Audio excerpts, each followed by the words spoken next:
Magandang araw po sa lahat ng mga kapatiran sa MMIM. Nagkita na naman po tayo dahil araw na naman ng linggo at panahon para tayo po ay manambahan sa ating Panginoon ng sama-sama. Bagamat di tayo nakikita physically dahil wala pa rin po tayong face-to-face worship, salamat sa Diyos, merong technology at tayo po ay nagkakaroon ng pagkakataon na magkita-kita tuwing araw ng linggo. At least online nga lang, ano? Kaya kung ano man pong inyong ginagawa, laging yan ang aking pakiusap sa inyo, tigil muna. Make it a priority na talagang nakafocus po tayo dito sa gusto ng ating Panginoon para sa atin. Yan. At syempre, bago po tayo magpatuloy, nais ko pong batiin muna lahat po ng mga katatayan, lahat ng ama, lahat ng daddy, no? Kasama na rin syempre yung mga lolo and soon to be daddies. Yan. Ibig sabihin yung mga nag-expect na ng mga babies, no? Sa araw na ito ay atin pong pinagdiriwang ang araw ng mga tatay. So, hayaan niyo po na akin kayong bigyan ng pagbati. Happy Father's Day. Ayan. So, mag-day off muna kayo ha, yung mga tatay. Tigil na muna ang pamamlansya, paglalaba. Ayan, enjoy muna natin yung araw na ito sapagkat ito'y araw na atin pong isineselebrate na tayo po ay espesyal sa ating pamilya. Siyempre, higit sa lahat ay Happy Father's Day sa ating Ama na nasa langit, na siyang ating pinakadakilang Ama. Sa akin naman, nais kong magbigay ng isang espesyal na pagbati ng Happy Father's Day. Siyempre, walang iba sa aking Papa Vic. Ayan. So, Papa Vic, salamat sa Panginoon na kayo po'y binigyan ng panibagong taon. Ayan, nakasurvive kayo doon sa inyong battle against COVID at nagpapatuloy pa rin na nagpapagaling. Biyayaan nawa kayo ng Panginoon ng patuloy na lakas ng katawan, no? Kasabay ng lakas ng pananampalataya upang kayo po ay patuloy na manumbalik doon sa dati niyong sigla at kalakasan. Ayan. Happy Father's Day, Papa Vic. Ayan. Okay. So, sa pagkakataon pong ito, tayo po ay magpapatuloy at ito po yung huli na mensahe natin para dito sa serye natin sa buwan ng June. Kasi next week ay last Sunday at tuwing last Sunday, alam naman natin na free ang topic. Ibig sabihin, yung preacher can preach anything na nasa puso o nasa isip niya, lalabas po tayo dun sa ating series.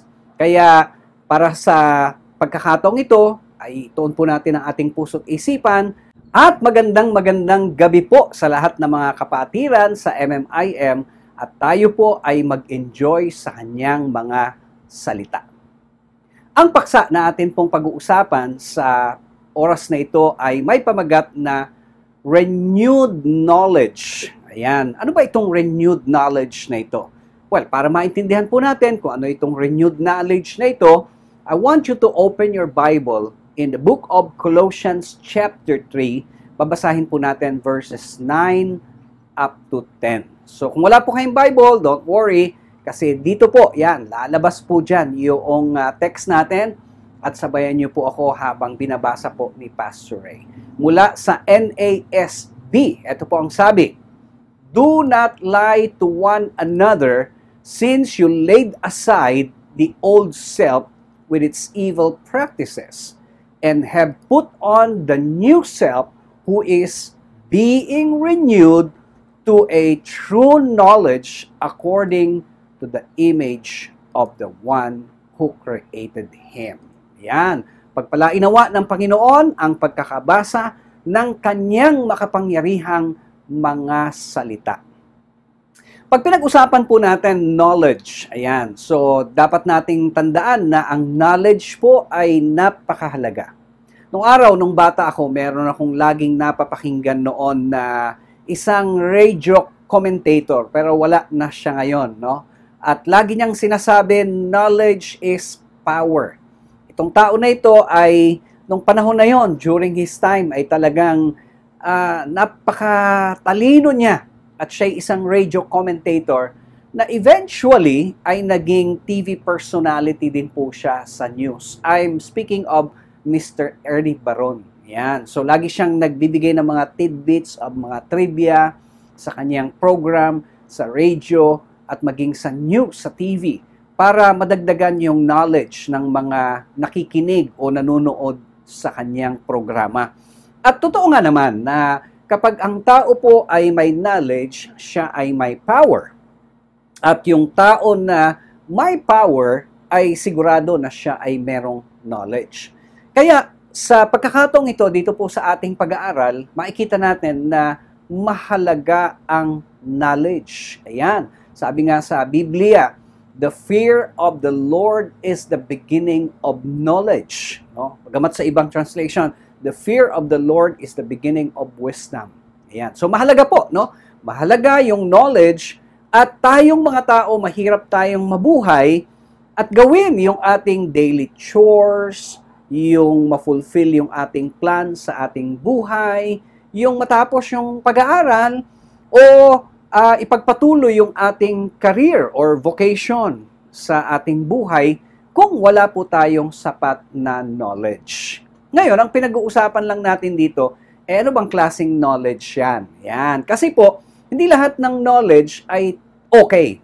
Hindi lahat ng knowledge ay nakapagbibigay ng kaluwalhatian sa ating Diyos, no? Sapagkat marami mga tao knowledgeable, kaya lang ginagamit nila sa tama, or yung kanilang knowledge ay nagdadala sa kanila sa kasamaan, no? Kagaya sa panahon natin ngayon, no? Talking about knowledge, maraming tao na talagang guminhawang buhay kasi meron silang simple knowledge and they use it for good, nakabuti sa kanila.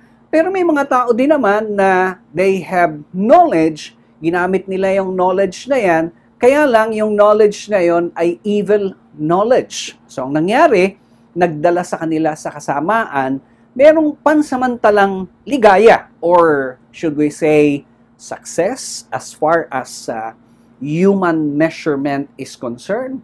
Kaya lang, ano nangyari? Nagdala sa kanila sa kapahamakan at the end. Kamakailan po ay merong nabalita na yung ating Customs, Bureau of Customs, ay may nasabat na pumasok na mga kontrabando. Pag sinabi natin kontrabando, ay mga illegal po na items na ipinasok sa ating bansa. At alam nyo ba kung ano yung mga yon? Mga luxury cars. Wow! Talagang pinakita po sa media na kagaganda ng mga kotse na yan. At ang halaga ng bawat kotse ay pinakamababa po, mga 20 million bawat isa, no? At ang ginawa po ng gobyerno ay pinakita sa media kung paano ito in-smash, no?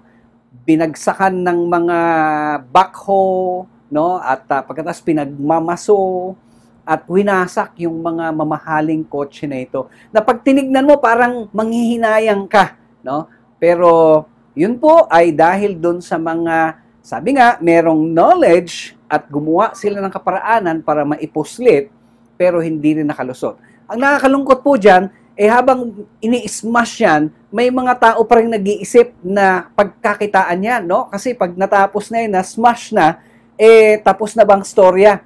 Nako, pwede pa pong katayin yan. Sabi nga nung isang nag-comment, sirain nyo yung makina. Piyesa-piyesa pa lang nun, malaking pera pa rin, no? Well, di po ako nagbibigay ng idea. Pero that's the truth of the matter. Okay? So pag-usapan natin, sa pagkakataong ito, merong dalawang klase o dalawang bahagi po yung knowledge na gusto kong bigyan natin ng pansin, no? There are lots of different types of knowledge, but at this point in time, ang gusto kong focus ay itong dalawa na ito, no? Para po mas maging makabuluhan yung ating pag-aaral.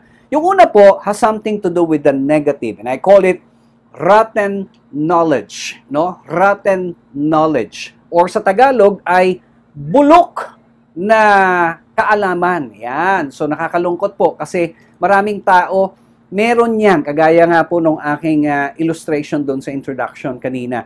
Now, when we say rotten knowledge, tatlong bagay. Ang una, it is sinful. Ayan. So pag sinabi nating rotten knowledge, ito'y sinful knowledge. Ayan, makasalanan. Ang base niya ay kasalanan. Kaya, yes, knowledge nga siya, pero tiyak, walang buti na idudulot sa iyo ito. Dadala ka lang nito sa kalokohan, no? At mapapasama ang iyong buhay. Pangalawa, ito din ay sensual knowledge. Ayan, kung babasahin po natin, yung mga naunang mga talata bago yung talata na binasa natin sa chapter 3 ng Colossians. Makikita natin na si Apostol Pablo ay nagsasabi na dapat wala na sa atin yung immoralities, no? Anumang klase ng immoralities. Dapat ay sa isang bagong tao na, sa isang binago na ni Kristo, hindi na dapat yan nakikita sa atin. But naturally, humanly speaking, yan ay normal. Bakit? Kasi, alam nyo naman sa tao, the more na mas marami kang naging karelasyon, parang mas pogi ka, mas maganda ka, mas marami kang nagamit, no? As far as sex is concerned, parang mas magaling na lalaki o babae ka. Pero sa Diyos, yun po ay kasalanan. So, that's what we call sensual knowledge. And also, it has something to do with slander or yung slander knowledge. Ito yung mga taong mapaggawa ng kwento, yung as simple as lies, no? Pag sinabi nating slanderer, yan yung mga storyteller, pero sa kabilang banda. Hindi yung nagkukwento ng tama, kundi gumagawa ng kwentong hindi totoo, pero kapani-paniwala. Yan, yung bang kala mo'y tunay na nangyari, kala mo'y may basihan, pero wala pala. At ang malungkot nun, maraming tao ang napapaniwala. Hindi ho ba? Halimbawa, isa pong storya ay yung si Charles Darwin, yung nagpasikat ng theory of evolution.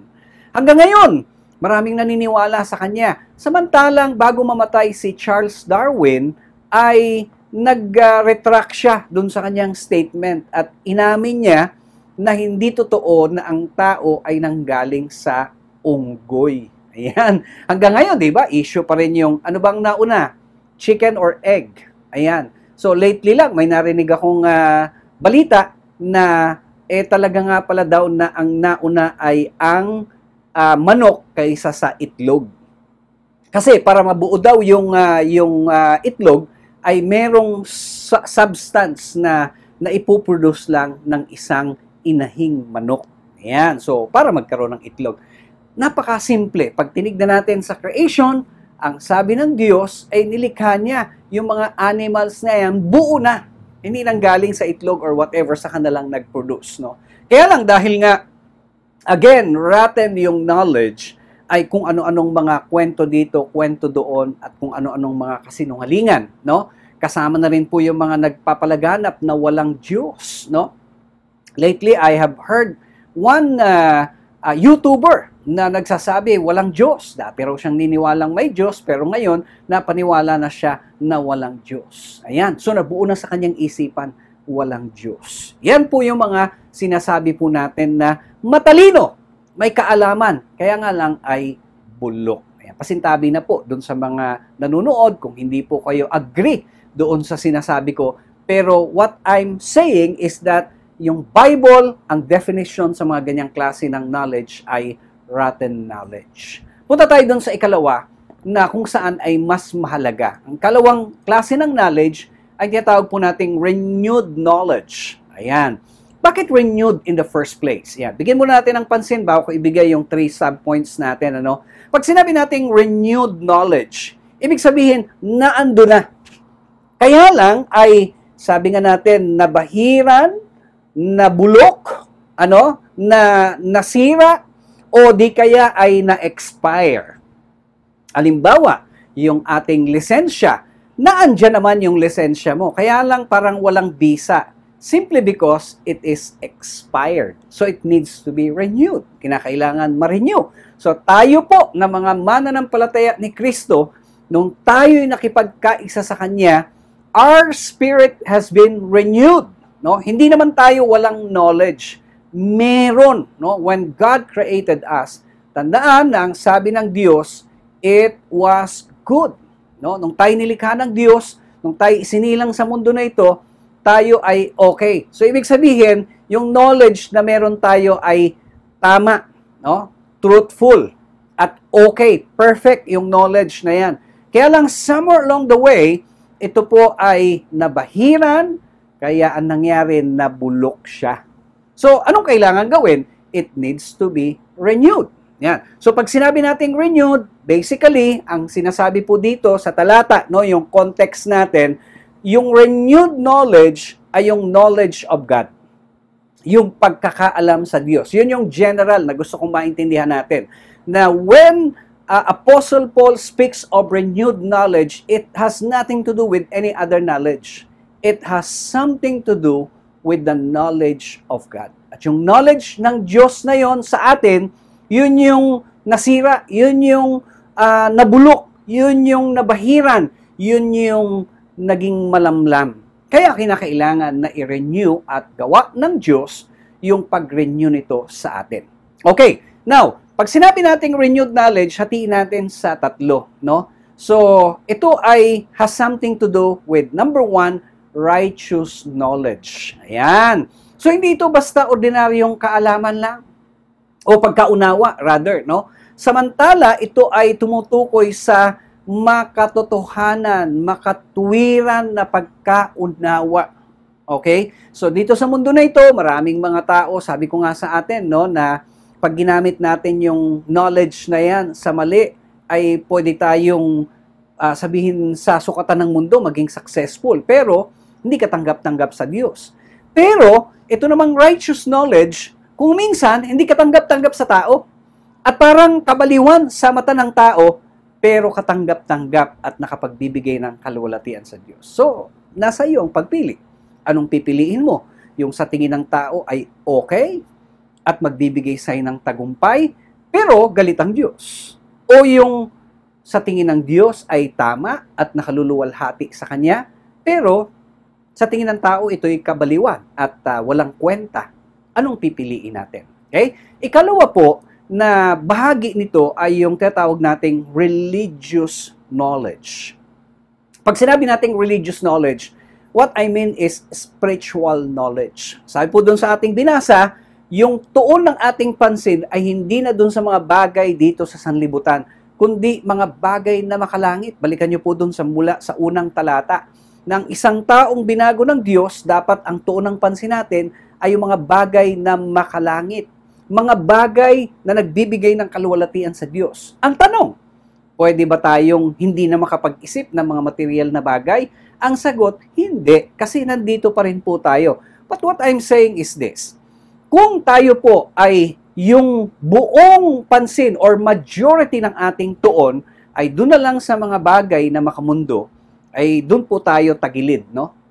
Samantalang pwede namang mas isipin natin yung mga bagay na sa hinaharap at mga bagay na plano at pinangako ng Diyos para sa atin. So it has something to do with spiritual knowledge. And number 3 is respectful, no? 'Di ba sabi sa atin, dapat iwasan na natin yung pagsisinungaling. Doon mismo sa talata, no, yung mga malisyosong mga usapan. Magagawa lang po natin 'yan if we have respect for one another. Meron akong kausap at nagsasabi sa akin na ganito, ganyan. And ako hindi ako masyadong mapagpatol doon sa mga pinagsasasabi, especially kung ito'y sinabi di umano nung someone against me. I will not believe unless yung tao mismo diretsyong marinig ko mula sa kanya. Alam niyo kung anong advantage nun? Ang advantage nun, hindi ka maapektuhan. Advantage nun, hindi ka rin magagalit dun sa tao. Ang advantage nun, you will still learn how to respect that person. Bakit? Kasi tayo namang lahat, meron tayong entitlement para magsabi ng kung anong gusto nating sabihin. Malaya tayo, no? Pero, as far as I am concerned, mas pipiliin kong respetuhin yung tao. And if you learn to love and respect that person, hindi ka magsisinungaling, hindi mo sisiraan, hindi mo bibigyan ng mali siya. No? So sa madalit salita, yung renewed knowledge na sinasabi ng Panginoon sa atin dito ay kasama doon sa buong package na sinasabi na tayo po ay binago na, at dahil tayo binago na, pati yung kaalaman, yung pangunawa na yan ay binago na rin ng Panginoon. Nais ko pong magwakas sa isang napakahalagang talata na kapag tinignan natin, has something to do with the text that we have read. Ito po ay mula sa Ephesians chapter 4 in verse 24. Ito pong sabi, and to put on the new self created to be like God in true righteousness and holiness. Yan po ang sabi ni Apostol Pablo sa mga taga-Epeso. Tayo po, meron ng bagong buhay, at yung bagong buhay na yan, yan na daw po ang ating isuot sa buhay na ito. Huwag na yung luma, para yung buhay na ito'y maging kalugod-lugod sa harap ng ating Panginoon. Maraming pong salamat sa inyong pagsama sa inyong lingkod, at nawa po tayo ay nakapulot, hindi lang ng katotohanan, kundi ng mga praktikal na bagay na pwede nating apply sa araw-araw. Maraming salamat, pagpalain po tayong lahat ng ating Panginoon.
Maraming salamat po at kayo'y nariyan pa rin at ang hiling po ng inyong lingkod, samahan niyo po ako para sa atin pong oras ng pananalangin.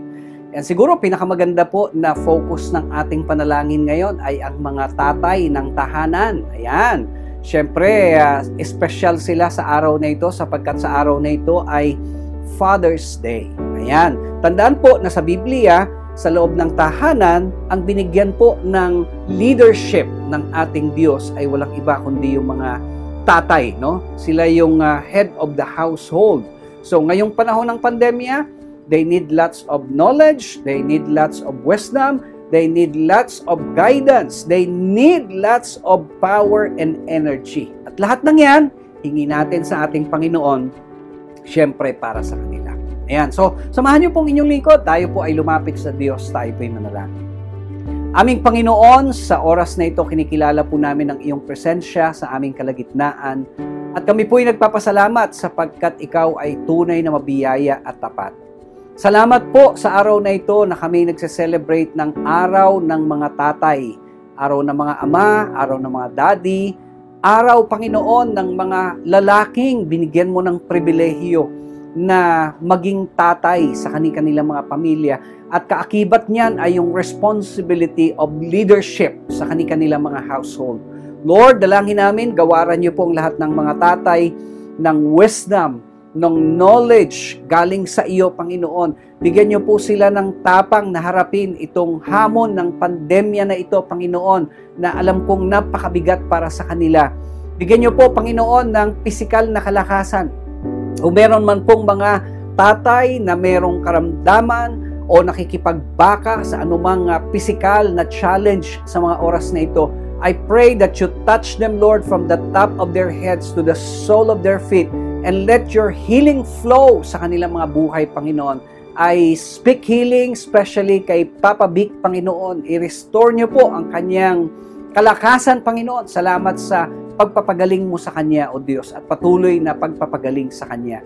Purihin ka, Panginoon, bigyan niyo rin po ang mga tatay ng iba yung pagmamahal sa kanilang mga asawa, sa kanilang mga anak, sa buong pamilya, Panginoon. Nang sa gayon, manatili po silang respectable, manatili po, Panginoon, na tinitingala ng kanilang mga pamilya. Tulungan mo rin po ang mga tatay to stand sa kanilang leadership role, Panginoon, especially sa kanilang spiritual leadership sa kanilang mga tahanan, upang bawat tahanan, gaya po ngayong mga panahon ng pandemic, kung saan wala pong gathering ang church, pero sa loob ng bahay nandun po yung mga churches. Kaya ang tawag po namin ngayon dyan ay simbahay. Lord, anoint every father and allow them, Lord, to stand with power and authority coming from you, upang nang sa gayon, bawat sambahayan na pinangungunahan ng mga tatay ay lalago at makapagbibigay ng kalwalatian sa iyo. Purihin ka, Panginoon, sa oras na ito. Ikaw ay aming sinasambat, niluluwalhati. Itong aming dalangin sa ngalan ni Jesus, na aming Panginoon. Amen. Salamat po sa inyong pagsama sa inyong lingkod sa pananalangin. And again, nais po nating batiin ang lahat ng mga tatay, lahat ng mga daddy, lahat ng mga papa. Happy Father's Day. God bless everyone.